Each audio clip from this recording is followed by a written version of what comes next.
Hey, my reactors. So I'm back on chapter 3 of The Fold. Rufus' father arrived on a flatbed wagon, carrying his familiar long knife rifle and an old muzzle loader. I realized with him in the wagon was Nigel and a tall, stocky black man.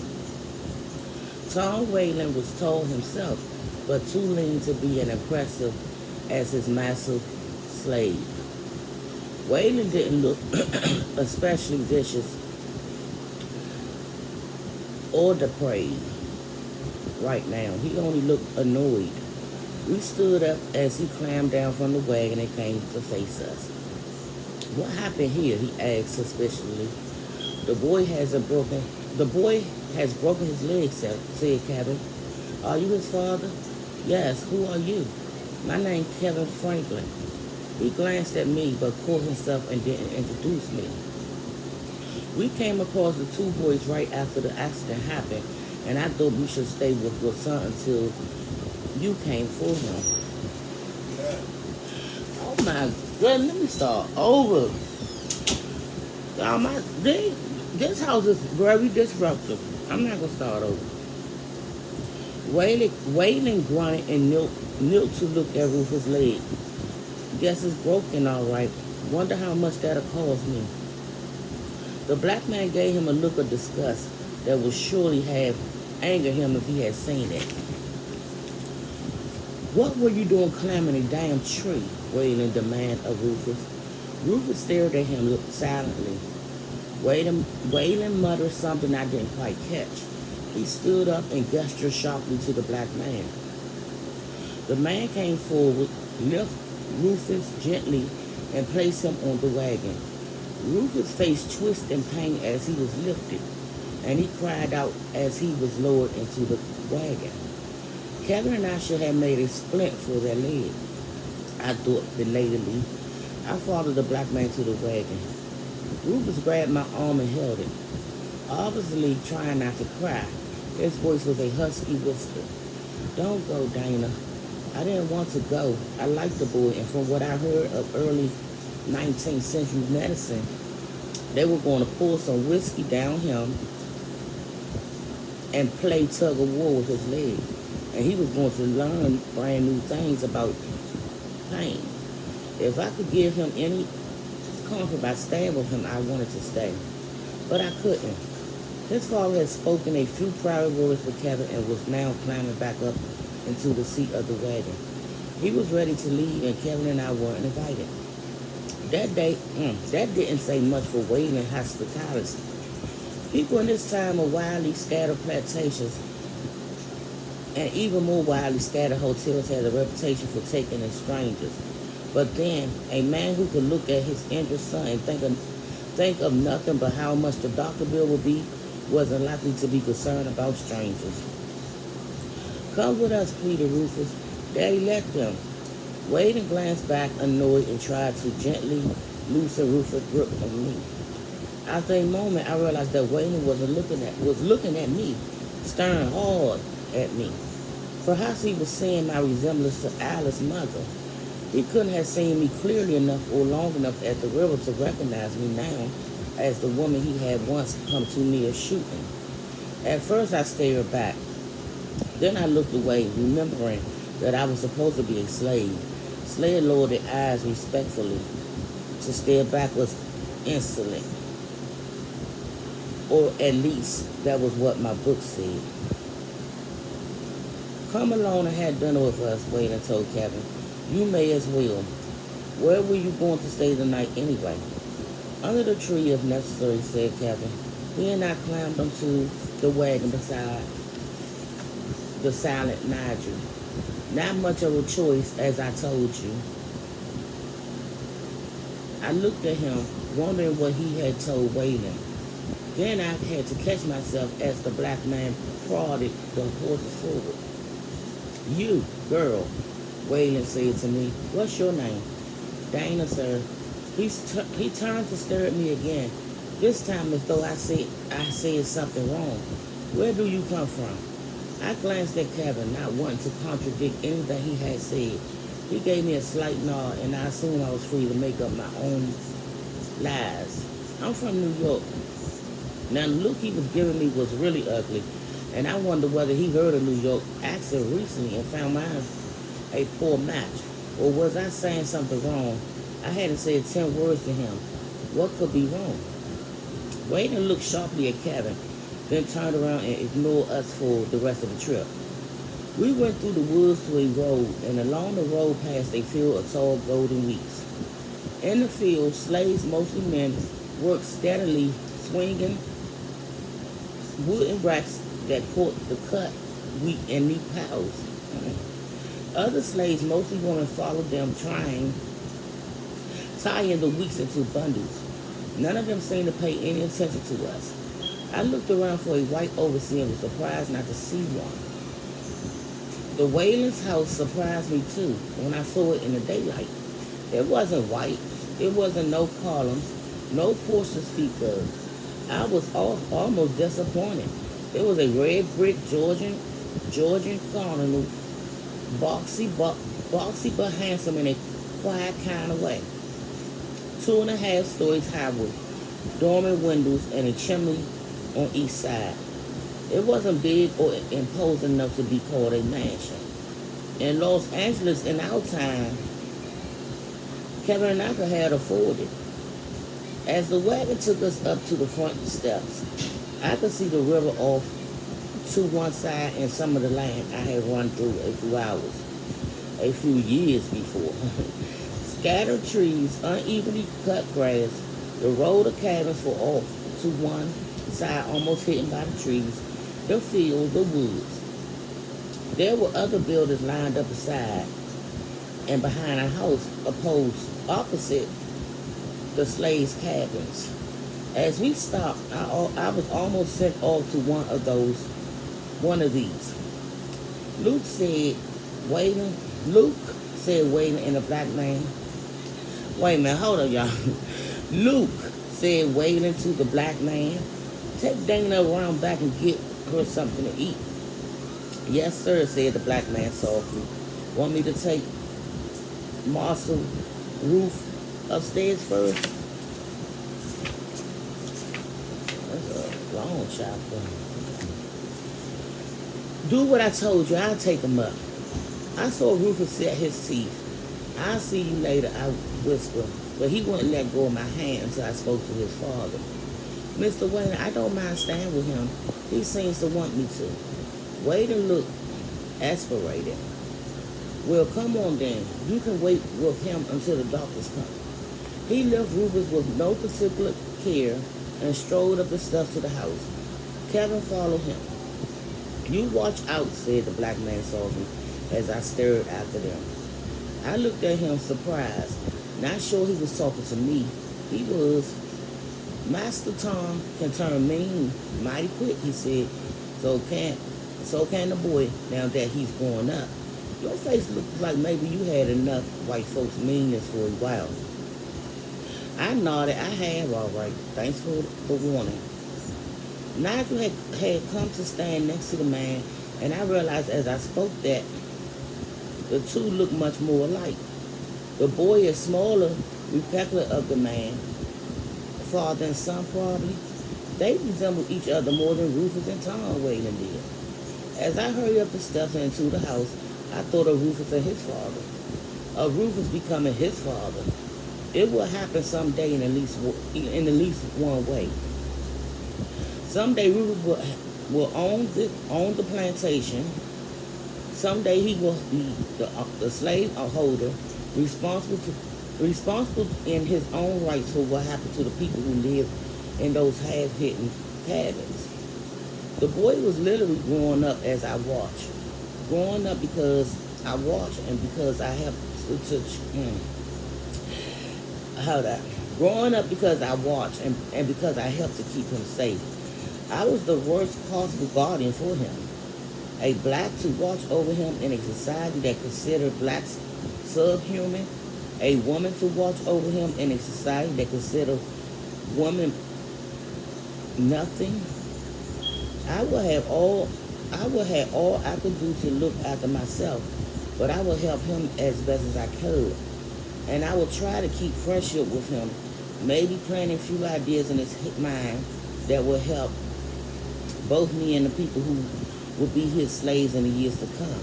I might even be making things easier for Alice. Now I followed Waylon up to the steps in the bedroom. Not the same one Rufus had a copy on the last trip. The bed was bigger, it was full, and the draperies blue instead of green. The room itself was bigger.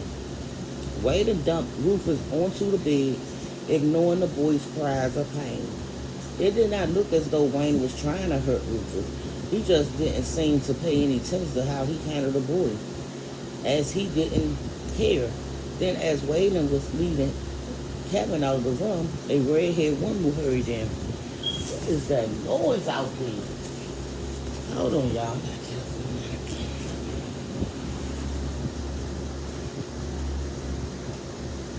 You go around, he's so rude.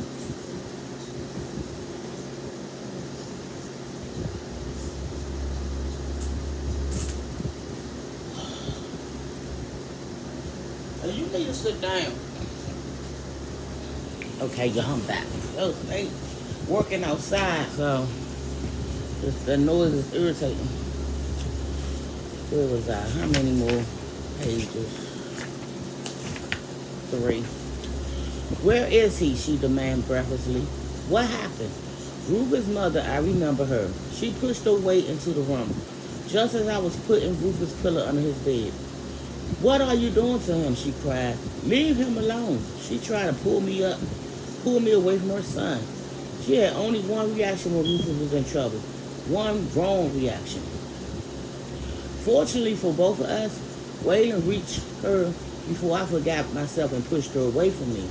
He caught her, held her, spoke to her quietly. Margaret, now listen. The boy has a broken leg. That's all. There's nothing you can do for a broken leg. I've already sent for the doctor. Margaret Waylon seemed to be calmed down a little. She stared at me. What she's doing here? She belonged to Mr. Kevin Franklin here. Waylon waved a hand, presenting Kevin, who, to my surprise, bowed slightly to the woman. Mr. Franklin is the one who found Rufus hurt. Waylon continued. He shrugged. Rufus wanted the girl to stay with him. Can't do any harm. He turned and walked away. Kevin followed him reluctantly. The woman may have been listening as her husband spoke, but she didn't look as though she was. She was still staring at me, frowning at me, though she was trying to remember where she'd seen me before. The years hasn't changed her much, and of course they hadn't changed me at all. But I didn't expect her to remember. Her glimpse of me had been too brief, and her mind had been on other things. I've seen you before, she said. Hell, yes, ma'am, you may have. I looked at Rufus and saw that he was watching us. Mama, he said softly. The accuser's stare vanished, and the woman turned quickly to attend him. My poor baby, she murmured, cradling his head in her hands. Seems like everything happens to you, doesn't it? A broken leg? She looked close to tears, and there was Rufus swung from his father indifference in his mother's sugary concern. I wonder whether he was too used to the contrast to find it dazzling. Mama, can I have some water? He asked. The woman turned to look at me, though I had offended her. Can't you hear? Get him some water. Yes, ma'am. Where should I get it? She made a sound of disgust and rushed towards me, or at least I thought she was rushing towards me. When I jumped out of her way, she kept right on going through the door that I had been standing in front of. I looked after her and shook my head. Then I took the chair that was near the fireplace and put it beside Rufus' bed. I sat down and Rufus looked up at me sullenly. Did you ever break your leg? He asked. No, I broke my wrist once though. When they fixed it, did it hurt much? I drew a deep breath. Yes. I'm scared. So was I said, remembering. But, Rufus, it won't take long, and when the doctor's finished, the worst will be over. Won't it still hurt after? For a while, but it will heal if you stay off it and give it a chance. It will heal. Margaret Waylon rushed back into the room.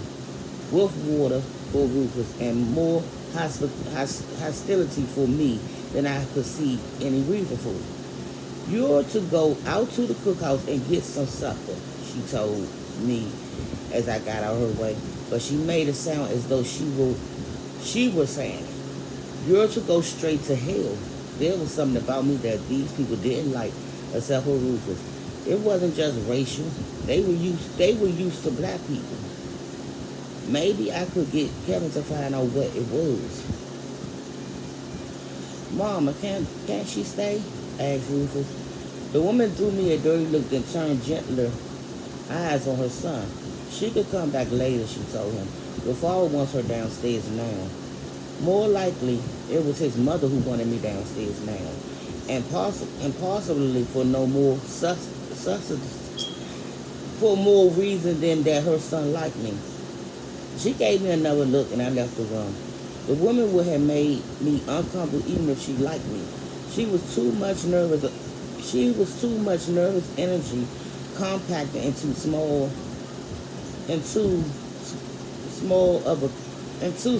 a container. Huh? I didn't want to be around when she exploded, but at least she loved Rufus, and he must have been used to her fussing over him. He hadn't seemed to mind. I found myself in a wide hallway. I could see the stairs a few feet away, and I started towards them. Just then, a young black girl in a long blue dress came out the door at the other end of the hall. She came towards me, staring at me with open curiosity. She wore a blue scarf on her head, and she tugged at it as if she came towards me. Could you tell me where the cookhouse is, please? I said when she was near enough.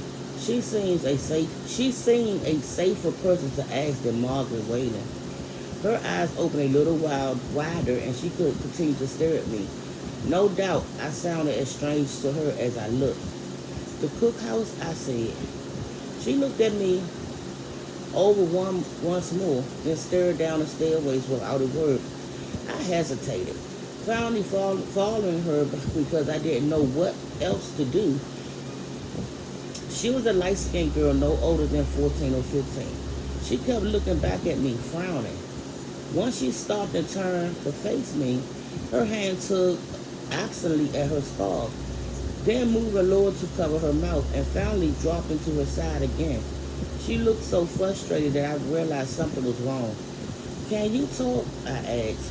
She sighed, shook her head, but you could hear her understand. She nodded and plucked at my blouse and at my pants. She frowned at me. Was that the problem then? Hers and the Whitelings. They were the only clothes I had right now, I said. My master would buy me some better ones sooner or later. Let it be Kevin's fault that I was dressed like a man.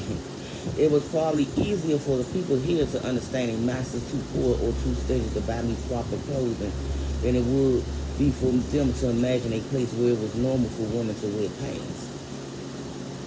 As though to assure me that I had said the right thing, the girl gave me a look of pity, then took my hand and led me out to the cookhouse.